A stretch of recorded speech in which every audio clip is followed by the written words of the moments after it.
प्रणिपात मित्रांनो, मला आशा आहे की तुमचा दिवस चांगला असेल आणि तुम्ही आणि तुमचे परिवारजन घरामध्ये एकदम सुखरूप असतील. तर आता सगळ्यांनाच माहिती आहे की करोनाची परिस्थिती फारच बिकट होत चालली आहे. दिवसेंदिवस केसेस वाढत चालले आहेत. नक्की काय आहे? तर हा व्हिडिओ तुम्ही पूर्ण शेवटपर्यंत बघा की ह्याच्यामध्ये तुम्हाला मी शरीर आणि मन यांना एकत्र करून आपण कसा विजय मिळू याच्यावर, या परिस्थितीवर, ते मी तुम्हाला आज सांगणार आहे. अगदी छोटे छोटे उपाय. तर हा व्हायरस काय ॲक्च्युली, हा व्हायरस ॲक्च्युली रॅमपेक्षा छोटा आहे, एकदम छोटा आहे, पण आज त्यांनी सगळ्यांना गुडघे टेकायला लावलेत.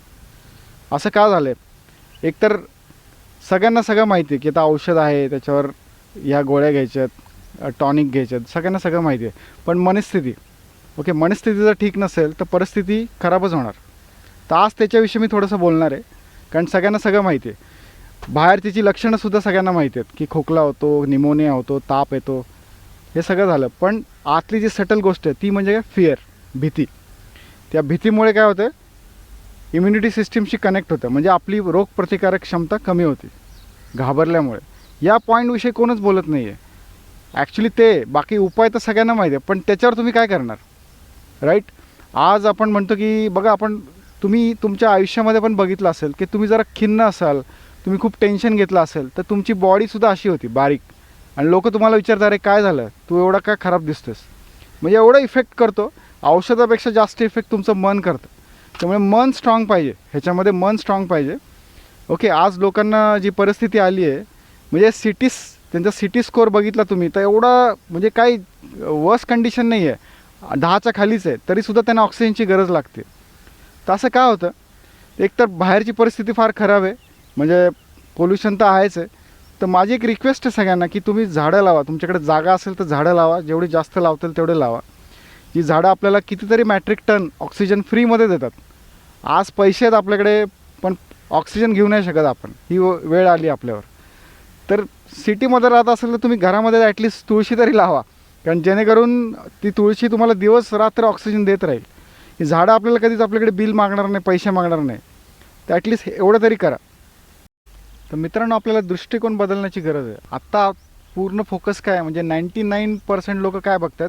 डिझीज काय होतं, त्याच्यामुळे काय होतं, एवढे लोक जात आहेत, मग मला झालं तर काय होईल, माझा जॉब जाईल, पूर्ण फोकस त्याच्यावरच आहे. म्हणजे तर ॲक्च्युली आपला फोकस कुठे पाहिजे?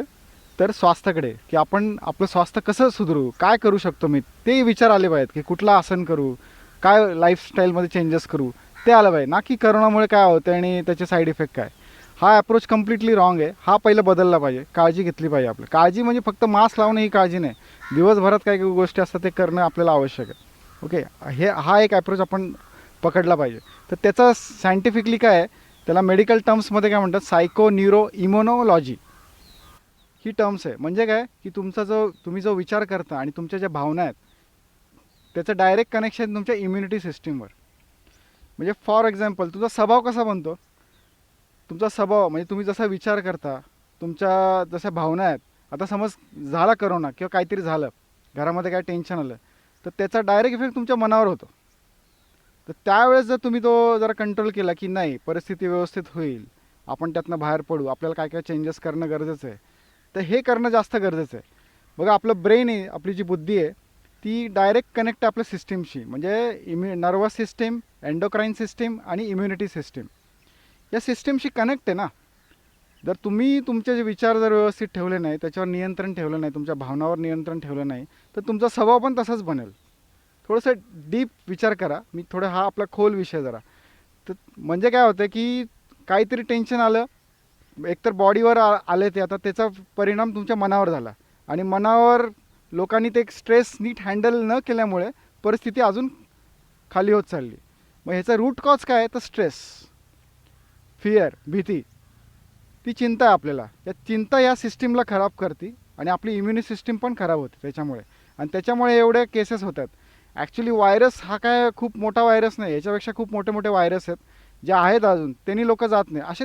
आणि तुम्ही एक विचार करा की आधी कितीतरी लोक, म्हणजे निमोनिया नव्हता का आधी, काय होत नव्हतं का लोकांना, किती लोक जायचे आधी, आणि पर्सेंटेज पण कमी आहे, असं नाही की खूप आहे, पण तरी लोक का जातात? कारण भीती. इथं कामच होत नाही आहे. बघा, स्ट्रेस हा जीवनामध्ये राहणारच आहे. जोपर्यंत आपण या धर्तीवर आहोत, कुठला ना कुठला स्ट्रेस राहणार आहे, हा नाही तर तो स्ट्रेस राहणार आहे. फक्त एकच आहे की तुम्ही जो स्ट्रेस कसा घेता. तर योगामध्ये त्याला काय सांगितलं आहे, स्ट्रेस रिस्पॉन्स किंवा तुम्ही तो रिस्पॉन्स कसा घेता. म्हणजे एखादा विचार करेल की हां आता ही परिस्थिती आली तर ह्यातनं मी काय करू शकतो बेस्ट, कुठली ॲक्शन घेऊ शकतो, तर ते मी करेल. तर त्याची सॅलेटोजेनिस म्हणजे मी स्वास्थ्याकडे कसं बघू, माझ्या ओव्हरऑल स्वास्थ्याकडे कसं मी स्टेप्स घेऊ शकतो, तर आपण त्याच्याकडे ती स्टेप्स मी घेईल. दुसरा एखादा असेल की तो अरे एकदमच जी आता परिस्थिती होत चालली की एकदमच घाबरून जाऊन सगळी परिस्थिती वाईट होती, म्हणजे पार लोकांचे घराच्या घरं हे झाली आहेत, म्हणजे एवढं लोकांनी टेन्शन घेतलं त्याचं. टेन्शन घेण्यासारखं काहीच नव्हतं, पण म्हणतो की स्ट्रेस कसा हँडल करायचा. एक तर तो स्ट्रेस आपल्याला चांगला पुढे घेऊन जाईल किंवा तो स्ट्रेस आपल्याला खाली घेऊन जाईल. तर स्ट्रेस हा असणारच आहे, कोणी डिनाय करत नाही. तर योगा शोज द वे. तर योगामध्ये बरेच मार्ग आहेत की तुम्ही तो स्ट्रेस हँडल करू शकता आणि तुमची ओव्हरऑल तब्येत ठीक करू शकता. हा करोना व्हायरस काहीच नाही, अजून ह्याच्यापेक्षा मोठे मोठे व्हायरस पण ठीक होऊ शकतात, पण तुम्हाला लाईफस्टाईलमध्ये काही चेंजेस करणं गरजेचं आहे. तर आज मी तुम्हाला काही गोष्टी सांगणार आहेत की काही मुद्रा आहेत योगामध्ये, त्या तुम्ही करा आणि काही अशा खाण्याच्या गोष्टी आहेत. तर पहिलं आपण खाण्याचं बघू. तर ज्यांना आता ॲक्च्युली हे खूप वस्ट होतं की ज्यांना डायबिटीस आहे, ज्यांना बी पी आहे, त्यांच्यासाठी तर आहेच आहे, बाकीच्यांसाठी पण आहे. घरामध्ये तर सगळ्यांकडेच कढीपत्ता असतो. तर कढीपत्त्याची पानं चांगली धुवायची, एक 10-15 पानं, आणि ती सकाळी उठल्यावर काही खायचं नाही, ती चावून चावून खायची व्यवस्थित, आणि नंतर एक ग्लास पाणी प्यायचं, कोमट पाणी. तर या कढीपत्त्यामध्ये कायनोजिन नावाचा एक पदार्थ आहे, जेणेकरून तुमची इम्युन सिस्टम वाढेल. आणि ज्यांना डायबिटीस आहे, बी पी, त्यांच्यासाठी तर फार बेस्ट आहे. कॉन्स्टिपेशनसाठी खूप उत्तम आहे. तुमच्या ओव्हरऑल तुमच्या लिव्हरसाठी खूप बेस्ट आहे. तर छोटा उपाय हा तुम्ही करा. दुसरी गोष्ट म्हणजे आता डॉक्टर सांगतात जे विटॅमिन सी पाहिजे, तर लिंबू पाणी घ्या. कोमट पाण्यामध्ये एक लिंबू पिळा आणि सकाळी उठल्यावर प्या ते. तर त्याच्यामुळे तुम्हाला भरपूर विटॅमिन सी मिळेल, तुमची इम्युनिटी वाढेल आणि अँटीऑक्सिडंटचं काम करतं ते. दिवसभर तुम्हाला फ्रेश वाटेल. आता हे झालं छोट्या छोट्या गोष्टी. तर आपण आता मुद्रा बघू. छोट्या 2 मुद्रा बघू की जेणेकरून त्या मुद्रांनी तुमचं जी मनस्थिती म्हणजे मानसिक तुम्ही जो विचार करता, हे जे भय आहे ते पूर्ण निघून जाईल. आणि तुमचा स्वभाव एक म्हणतो ना की आपला स्वभाव कशावर डिपेंड आहे, तर आपण जे विचार करतो आणि जे भावना आहेत आपल्या, त्याच्यावर व्यवस्थित नियंत्रण असेल तर तसा आपला स्वभाव होतो. तर ते आपल्या हातात आहे की कसा आपला स्वभाव झाला पाहिजे. तर त्या मुद्रा आहेत, त्या तुम्हाला हेल्प करतील. तर पहिली मुद्रा बघू आपण, भैरव मुद्रा. तर भैरव मुद्रा करताना तुम्ही एक तर सुखासनमध्ये बसा किंवा पद्मासनमध्ये बसा, तुम्हाला जे आसन कम्फर्टेबल आहे त्या आसनमध्ये बसा. तर करणार कसं, पहिलं ताट बसायचं, स्पाईन इरेक्ट ठेवायची. तर हा हात म्हणजे तुमचा उजवा हात डाव्या हाताच्या तळव्याच्या वरती, ओके, असा ठेवायचा. ही झाली. आणि बोटं अशी नको आहेत, बोटं पूर्ण अशी मिटलेली, हात असा ठेवायचा. श्वास घ्यायचा, श्वास सोडायचा. तुमचा पूर्ण फोकस जो पार्ट तुम्हाला हील करायचा त्या पार्टवर पाहिजे. ब्रीद आउट, ब्रीद इन.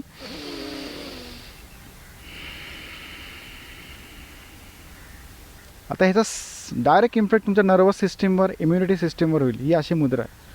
तुमची थॉट प्रोसेस क्लिअरिटी येईल. तर हीच मुद्रा, भैरवी मुद्रा कशी करू शकतो की आता उजवा हात खाली, उजवा हाताचा तळवा खाली, त्याच्यावर डावा हात ठेवायचा, ओके. ही झाली भैरवी मुद्रा. डावा हात उजव्या हाताच्या तळव्यावर ठेवायचा आणि झाली भैरवी मुद्रा. आणि करायचं तेच, म्हणजे डोळे बंद करून श्वास पहिला बाहेर सोडायचा, तर श्वास घ्यायचा, पुन्हा श्वास सोडायचा आणि पूर्ण फोकस करायचं तुम्हाला जो पार्ट हील करायचा त्याच्यावर. तर फारच सोपं आहे, करा ही मुद्रा. दुसरी मुद्रा बघू आपण, ती आहे अभय मुद्रा. तुम्ही आता आपले मंदिर बघितलं असतील तर मंदिरामध्ये मूर्त्या आहेत, त्या मूर्त्या कशा असतात, असा हात असतो, हा हात. दिस इज अभय मुद्रा. म्हणजे विदाऊट फिअर, घाबरायची गरज नाही. आपल्या मागे भगवंत आहेत, सृष्टी आहे, आपण फक्त राईट ॲक्शन करणं गरजेचं आहे. तर ही मुद्रा ही अशी, असं बसायचं तुम्ही. ही हाताची बोटं पूर्ण जवळ, हे अंगठा पण असा, हे अशी नको स्प्रेड, असा पाहिजे. दिस इज अभय मुद्रा. डोळे बंद करायचे आणि ब्रीद इन आणि ब्रीद आउट, श्वासाकडे लक्ष द्यायचं.